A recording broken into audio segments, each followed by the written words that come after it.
தமிழகத்தில் இருக்க எல்லா பெண்களையும் தன்னுடைய சகோதரிகளாக பார்க்கக்கூடிய, தன்னுடைய அம்மாவை பார்க்கக்கூடிய, தன்னுடைய பிள்ளையாக பார்க்கக்கூடிய ஒரு தலைவர் இருக்கிறாருன்னா சத்தியமா விஜய் அவர்கள் மட்டும்தான். அதனால தான் தாய்மாமன் சீர்திட்டம் தன்னுடைய தங்கைக்கு பண்றாரு.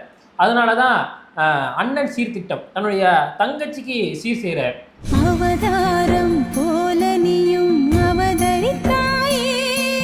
அது மட்டுமே இல்லை, இந்த திரிஷா விஜய் அஃபேரை வச்சு மகளிர் ஓட்டை எல்லாத்தையும் அள்ளிடலான்ட்டு ஒருத்தர் பகல் கனவு கட்டிட்டு இருந்தாரு. ஒரு கோட்டையை கட்டினாரு, ஒரு கோட்டையை கட்டி வச்சுட்டாரு. ஆனா அந்த கோட்டை சரிஞ்சிருச்சு. அதெல்லாம் நான் பாத்துக்கிறேன். நாமளும் நீங்களும் சேர்ந்து மக்களோட பிரச்சனைகளை மட்டும் பார்ப்போம். எங்க அண்ணன் கூட பண்ண அண்ணனா நினைக்கிறேன். எனக்கு கூட பண்ண அண்ணனா இல்ல, பட் அவரு கூட பண்ண அண்ணனா சகோதரனா நினைக்கிறேன் நான். ஒட்டுமொத்த அரசியலும் அவரை எதிர்க்கும் போதும், தன்னுடைய குடும்பமும் பிரச்சனையா இருக்கும் போதும், ஒட்டுமொத்த மீடியாவும் தன்னை எதிர்க்கும் போதும், எந்த ஒரு நிலையிலையுமே தடுமாறாம ஒருத்தர் அரசியல் பண்றாருன்னா அது திரு விஜய் அவர்களை தவிர வேற யாராலையும் பண்ண முடியாது.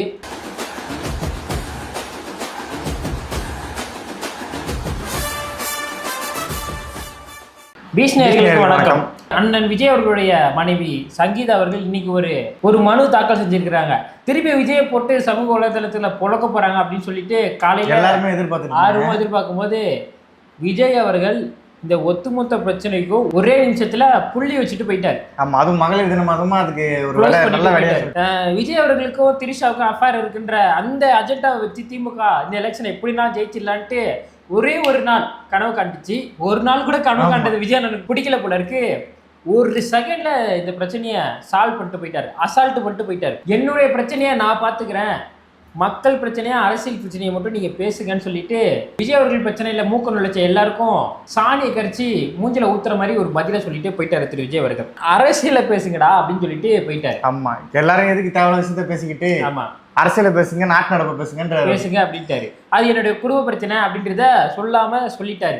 இதெல்லாம் நீங்க ஃபீல் பண்ற அளவு ஒன்றும் பெரிய பிரச்சனை கிடையாது, நீங்க நம்ம பேச வேண்டிய பிரச்சனை வேற ஒண்ணு அப்படின்னு சொல்லிட்டு ஒரே நிமிஷத்துல கட்டம் பண்ணிட்டு போயிட்டாரு விஜய் அண்ணா. அது மட்டுமே இல்லை, இந்த திரிஷா விஜய் அஃபேரை வச்சு மகளிர் ஓட்டை எல்லாத்தையும் அள்ளிடலான்ட்டு ஒருத்தர் பகல் கனவு கட்டிட்டு இருந்தாரு. ஒரு கோட்டையை கட்டினாரு, ஒரு கோட்டையை கட்டி வச்சுட்டாரு. ஆனா அந்த கோட்டை சரிஞ்சிருச்சு. ஒரு செகண்ட்ல கோட்டையை கலைச்சிட்டாரு. மகளிருக்கு அவர் கொடுத்த வாக்குறுதிகள், தேர்தல் வாக்குறுதிகள் இன்னைக்கு இணையதளத்துல வைரல். அது ரொம்ப வலுவான முறையா இருக்குது.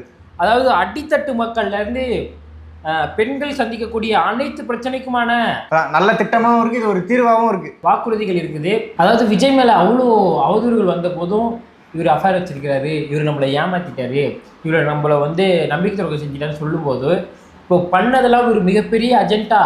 ஆனால் உண்மையாலுமே விஜயோட நேசிக்கக்கூடிய மக்கள் இன்னும் நேசிக்கிட்டே தான் இருக்காங்க. பொதுமக்கள் மத்தியில் இன்னைக்கு விஜய் மவுசு குறையில. என்றைக்குமே விஜயோட தொண்டன் தான், விஜயோட ரசிகன் தான், விஜயோட ஆதரவாளன் தான்ட்டு தீய சக்திக்கு பெறம்படி கொடுத்த மாதிரி பொதுமக்கள் என்ன பண்ணாங்க, இன்னுமே தன்னுடைய பாசம் கேசும் கொஞ்சம் கூட குறையாம அவ்வளோ அன்போடு அவ்வளோ ஆரவாரத்தோட இன்னைக்கு இந்த விழாவில் கலந்துக்கிட்டாங்க, தாவே கையில எல்லாம் கலந்துக்கிட்டாங்க. இப்போ அந்த நிகழ்வுல சில வாக்குறுதிகளை விஜய் அவர்கள் சொன்னார். அதுதான் இன்னைக்கு மிகப்பெரிய ட்ரெண்டிங் ஆகிட்டு இருக்குது. இதுல நல்ல ஒரு தாக்கத்தையும் ஏற்படுத்திருக்கு. ஆமா, தாக்கத்தை ஏற்படுத்திருக்குது. என்னென்ன திட்டங்கள் சொன்னாரு அப்படின்றத ஷார்ட் அண்ட் ஸ்வீட்டா பார்த்துடலாம். இப்போ தமிழ்நாட்டில் இரும்பு கரம் கொண்டு தமிழ்நாட்டில் பெண்களுக்கு பாதுகாப்பு கொடுப்பேன்னு யாரோ சொன்னாங்க. தெரியல, அவர் யாருன்னு உங்க கண்ணுக்கு தெரியலாரா அப்படின்னு டோரா சொல்ற மாதிரி அவர் எங்க போனாருன்னு தெரியல. பெண்களுக்கு பாலியல் வன்கொடுமை, தினசரி பாலியல் வன்கொடுமை நடக்கக்கூடிய செய்திகளை நம்ம பார்த்து நம்ம சேனல்ல நீங்க நிறைய செய்திகளை பார்த்துருப்பீங்க. 2 வயசு குழந்தையிலிருந்து 80 வயது மூதாட்டி வரைக்கும் பாலியல் வன்கொடுமைக்கு உள்ளாட்டப்படுறாங்க. ஸோ இந்த பாலியல் வன்கொடுமையை தடுக்கணுன்றதுக்காகவே சிறப்பு திட்டமாக அவர் சில வாக்குறுதிகளை சொல்கிறாரு. ஷேர் ஆட்டோ உட்பட பெண்கள் பயணிக்கக்கூடிய அனைத்து போக்குவரத்துலையுமே பேனிக் பட்டன் பொருத்தப்படும். அது அலாரம் மாதிரி சவுண்டு கேட்கும். உடனே அங்கே யாருன்னா ஆட்கள் இதெல்லாம் அவங்களுக்கு உதவி பண்ணுறதுக்கான அந்த பட்டனை அழுத்தினா போதும், டக்குன்னு கூட்டம் கூட்டிடும். அந்த பெண் அப்படியே சேஃப் ஆயிடுவாங்க. அந்த பட்டன் அழுத்தணும்னா 5 நிமிடங்கள்ல அதுக்கான என்ன ஆக்ஷனோ அது உடனே பண்ணிடுவாங்க. பக்கத்தில் அருகில் எதனா போலீஸ்கார் இருந்தாங்கன்னா அவங்களுமே அந்த பட்டன் சவுண்டு கேட்டு உடனடியாக அந்த பெண்ணை சேஃப்டி பண்ணுறதுக்கான திட்டம் தான் இந்த பேனிக் பட்டன்ற திட்டம். தமிழ்நாடு முழுக்க விளக்குகள் இல்லாத பகுதிகளே இருக்காது, மின் விளக்கு இல்லாத பகுதிகளே இருக்காது.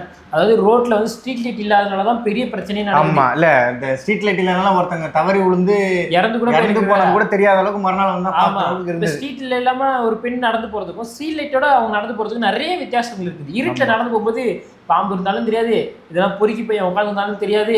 அதனால ஸ்ட்ரீட் லைட் ரொம்ப அவசியம். ஸ்ட்ரீட் லைட்டோட சேர்த்து அவர் என்ன சொல்றாரு, எல்லா இடத்துலையுமே வந்து கேமராக்கள் பொருத்தப்படும் சொல்றாரு அவர். அதாவது அதுதான் டார்க் ஸ்பாட்னு சொல்றாருன்னு நினைக்கிறேன். ஆமா ஏன்னா வந்து எந்த தவறுகள் நடந்தாலும் பார்த்து சொல்றத கேமரால பார்த்தா உடனே போய் பயம் இருக்கும். கேமரா இருக்கு மாட்டிப்போம் ஈஸியா பிடிச்சிருவாங்கன்றது பயம் இருக்கும். லைட்டு கேமரா அதுக்கப்புறம் என்னது பட்டன், அது என்ன பட்டன்? Panic button. ஆக்சுவலா அந்த பேனிக் பட்டன் வந்து ஒட்டுமொத்த திமுகவுக்கும் ஒரு பேனிக் தான். அதுதான் இந்த பட்டன் வச்சிருக்காருன்னு நினைக்கிறேன். திமுகக்கே பேனிக் ஆயிடுச்சு இந்த பேனிக் பட்டனை பார்த்து. எல்லா இடத்துலையுமே போக்குவரத்துல எல்லா இடத்துலையுமே வந்து பேனிக் பட்டன் பொருத்தப்படும். சாலைகளில் வந்து மின்விளக்கு இருக்கும், லைட்டு ஸ்ட்ரீட் லைட் வந்து எல்லா இடத்துலையுமே இருக்கும். ஸ்ட்ரீட் லைட் இல்லாத இடமே தமிழகத்தில் இருக்கக்கூடாது.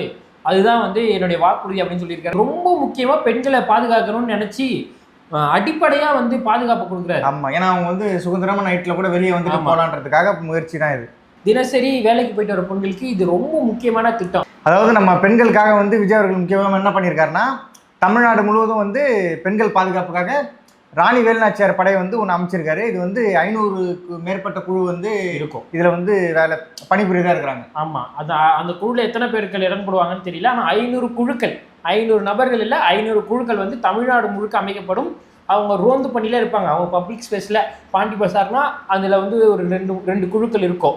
மவுண்ட் ரோட்டில் 2 அந்த மாதிரி எப்போவுமே அங்கே அந்த படை சுற்றிக்கிட்டே இருக்கும். வித் பேடி கேமரா சுற்றிட்டு இருக்கும். கேமரால அவங்க எல்லாமே பதிவாகும். இதனா ஒரு பிரச்சனைனா யார் மேலே தவறுன்றதை ஈஸியாக பார்க்க முடியும், யார் தவறு செஞ்சான்றதை அறிய முடியும். இதனால வந்து குற்றங்கள் கம்மியாகிறதுக்கான நிறைய வாய்ப்புகள் இருக்கு. அது மட்டும் இல்லாத பெண்களுக்கு எதிரான குற்ற செயல்கள் வந்து நடைபெறுது. அவங்களுக்கான ஜஸ்டிஸ் கிடைக்கிறதுக்கு ரொம்ப டிலே ஆகுது. அதனால அஞ்சலி அம்மாள் விரைவு நீதிமன்றம் அமைக்கப்படும் சொல்றாரு. இதனால பெண்களுக்கு சீக்கிரமா அவங்களுக்கான பிரச்சனைக்கான நீதி சீக்கிரமா கிடைச்சிரும். அது அஞ்சலி அம்மாள் அதிவிரைவு நீதிமன்றம் சொல்றாங்க. அஞ்சலி அம்மா ஃபாஸ்ட் ட்ராக்ன்றது ஆங்கிலத்தில் சொல்லப்படுது. இதனால வந்து பெண்களுக்கு வந்து சீக்கிரமா நீதி கிடைக்க இந்த கோர்ட் வந்து உதவி செய்யும் அப்படின்னு. ஆமா இனிமே இந்த மாதிரி வந்து பெண்களுக்கு வந்து யாருமே தீங்கு விளையாத அளவுக்கு, அதாவது இந்த கருக்கலைப்பு அந்த மாதிரி விஷயங்கள்லாம் இது நடக்காது இனிமே. ஆமா உடனே தீர்வு கிடைக்கும். இப்போ பாதுகாப்பை கொடுத்தாச்சு, அவங்களுக்கான ஜஸ்டிஸை கொடுத்தாச்சு. அடுத்த கட்டமாக வந்து அவங்களுடைய வாழ்க்கை தரத்தை முன்னேற்றுறதுக்கு என்னென்ன திட்டம் கொடுக்குறாருன்னா, 60 வயது வரை உள்ள குடும்ப தலைவிக்கு மாதம் 2500 ரூபாய் கொடுக்குறாரு. இப்போ ஸ்டாலின் அவர்கள் 1000 ரூபாய் கொடுக்குறாரு. அடுத்து வந்து அவர் எத்தனை 3000 ரூபாய் கொடுக்குறேன்னு சொல்லியிருக்காரு, 2000 ரூபாய் கொடுக்குறேன்னு சொல்லியிருக்காரு தெரியல, சொல்லுவாரு. அது எதுவும் பண்ண போகிறது கிடையாது. விஜய் அவர்கள் வந்தனாலதான் இந்த 5000 கிடைச்சி போட்டாங்க. அவர் வந்து 2500 ரூபாய் வந்து மாதம் வந்து பெண்களுக்கு வந்து. அது மட்டும் இல்லாத கேஸ் சிலிண்டருக்கு நான் அவ்வளோ கம்மி பண்ணுவேன், நான் ஆட்சிக்கு வந்தால் அப்போ பண்ணுவேன் இப்போ பண்ணுவேன்ட்டு ஆட்சியே முடிய போகுது. ஆனால் இன்னைய வரைக்கும் கேஸ் சிலிண்டர் விலையை குறைக்கல. இந்த மாதிரி உதாரணத்துலாம் விஜயநாட்டை பார்க்க முடியாது. கேஸ் சிலிண்டரு அப்படியே எடுத்து கொடுத்துட்டு மற்ற கட்சிகள்லாம் என்ன பண்றதுன்னு தெரியாம ஒரு குழப்பத்தில் இருக்கிறாங்க. தமிழக அரசியலே வெடிச்சிடுச்சு. கேஸ் சிலிண்டரை கொளுத்து போட்டது, 6 சிலிண்டர் இலவசம்ன்றது யாருமே எதிர்பார்க்காத குடும்ப தலைவிகள் எல்லாமே வந்து கொண்டாட்டத்துல இருக்கு. ஏன்னா வந்து இப்ப ஆண்களும் சமைக்கிறாங்க பெண்களும் சமைக்கிறாங்க. ஆமா அதுல இப்ப வந்து ஒரு சிலிண்டர் வேற கொடுக்குறாருல, மக்களோட அடுப்புகள் எரியும். ஆனா வந்து ஆளுங்கட்சிக்கு வந்து இப்ப வயிறு எரியா பயங்கரமா எரிய ஆரம்பிச்சிடும். அந்த கேஸ் சிலிண்டர் வந்து 6 வந்து பெண்களுக்கு கொடுக்கறது அன்னபூர்ணா திட்டத்தின் கீழ் வருது. இது எல்லாமே தன்னுடைய கொள்கை தலைவர் பேர்ல வச்சவரு. அடுத்த கொள்கை தலைவர் பேர்ல என்ன திட்டம் வச்சிருக்காருன்னா, காமராஜர் கல்வி உதவி திட்டம் இல்லைங்க, உறுதி திட்டம்ன்றாரு. எதுவுமே உதவி இலவசம்னு அவர் எந்த இடத்துலயும் பயன்படுத்தல, உறுதி திட்டம்ன்றார். ஒரு குழந்தைகளுக்கு சொன்னார். அந்த கேஸ் சிலிண்டர் மட்டும், அந்த கேஸ் சிலிண்டர் 6 கொடுக்கறது கூட அன்னபூர்ணா திட்டம் தான் அவர் சொல்லியிருக்காரு. எந்த இடத்துலையுமே அவர் இலவசம் உதவித்தொகை இலவசம்ட்டு எந்த இடத்துலையுமே அவர் சொல்லலை. தமிழகம் முழுவதும் பெண்கள் வந்து இலவசமா வந்து பேருந்தில் வந்து செல்லலாம். அதுக்கு அவர் வந்து இலவசம்னு எந்த இடத்துலையுமே குறிப்பிடலை. அது அவர் எப்படி சொல்றாரு, அது பேர் என்ன சொல்றாரு, அவர் வெற்றி பயணம் திட்டம் சொல்றாரு. எந்த இடத்துலையுமே இலவசம் உதவித்தொகை அப்படின்னு எந்த இடத்துலையுமே விஜய் அவர்கள் பயன்படுத்தவே இல்லை. அதாவது இந்த திட்டத்துலலாம் ரொம்ப முக்கியமான திட்டம் என்ன தெரியுமா, தாய்மாமன் சீர்திட்டம் தான். அவ்வளோ கிளாப்ஸ் சத்தியமாக சொல்கிறேன். அந்த பெண்களுக்கெல்லாம், அங்கே இருந்த பெண்களுக்கெல்லாம் விஜயே தாய்மான் மாதிரி அந்த தருணத்தில் தெரிஞ்சாரு. உண்மையிலுமே ரொம்ப எமோஷனல் மூமெண்ட். அந்த எமோஷனல் கனெக்ட்ன்றதை போன மீட்டிங்கில் அவர் சொல்லியிருந்தாரு. அந்த எமோஷனல் மீட்டிங் நேரடியாக இன்றைக்கி பார்த்தோம். தாய்மாமன் சீர்திட்டம் சொல்லும்போது தன்னுடைய அண்ணனே தன்னுடைய குழந்தைக்கு சொல்கிற மாதிரி இருந்தது அந்த தாய்மாமன் சீர்திட்டம்ன்றது.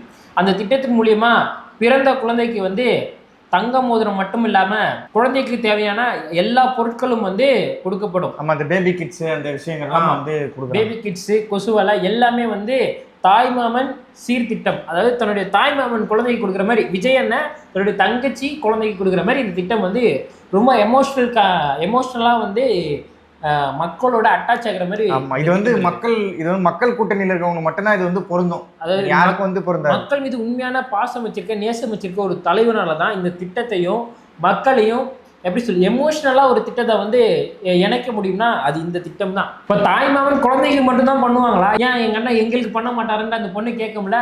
அதுக்கு தான் அண்ணன் சொல்கிறாரு, அண்ணன் சீர்திட்டம். ஒரு அண்ணனாக இருந்தால் தங்கச்சியோட கல்யாணத்துக்கு வந்து சீர் செய்யணும்ல. அப்படி தமிழகத்தில் இருக்கிற எல்லா தங்கைகளுக்கும் விஜய் அவர்கள் அண்ணனா 1 சவரன், அதாவது 8 கிராம் உள்ள தங்கம் வந்து சீராக செய்கிறாரு அந்த பெண்களுக்கு.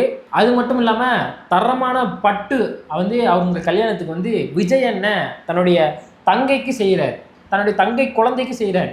தங்கைக்கும் தங்கை குழந்தைகளுக்கும் சிசிடிவி பொருத்தப்பட்டு விளக்குகள் அமைக்கப்பட்டு 500க்கும் மேற்பட்ட குழுக்கள் அமைக்கப்பட்டு பாடி கேம்ஸோட சூப்பராக செமையாக கெத்தாக இன்னைக்கு திட்டங்களை அறிவிச்சாரு விஜய் அண்ணா. ஆமாம், நல்ல ஒரு விஷயம். மகளிர் தினம் அதுமா, அதாவது பெண்களை வந்து அழகு பார்த்தோம், அறிவு சார்ந்தமும் பாதுகாப்பும் எல்லாமே எஜுகேஷன் 15,000 ரூபாய் வந்து கிராஜுவேஷன் ஸ்டூடெண்ட்ஸுக்கு. பெண்கள் குழந்தைகள் முதியவர்களுக்கான தனி இலாக்கா அமைக்கப்படும் சொல்கிறது மட்டும் இல்லாமல் மிக மிக முக்கியமான ஒரு திட்டம்னா தமிழகம் முழுக்க வந்து ரேஷன் கடையிலையும் ஸ்கூல்ஸ் அண்ட் காலேஜ்லேயும் சானிட்ரி நாப்கின் வந்து பெண்களுக்கு வந்து கொடுக்கப்படுது. அதாவது அடிப்படையிலேருந்து அந்த பெண்களை முன்னேற்றத்துக்கான ஒரு திட்டத்தையும் தெளிவாக யோசித்து சூப்பராக கெத்தாக இவ்வளோ பிரச்சனை தன்னை சுற்றி இருக்கும்போதும், தன் குடும்பத்தில் பிரச்சனை இருக்கும்போதும், இந்த சொசைட்டியில் தன் நண்பனுடைய ஃபேன்ஸோ தன்னுடைய ரசிகர்களோ சில பேர் வந்து அதிருப்தியில் இருக்கும்போதும் கொஞ்சம் கூட தளராமல் மொத்த மீடியாவும் விஜயை போட்டு டார்கெட் பண்ணும்போது,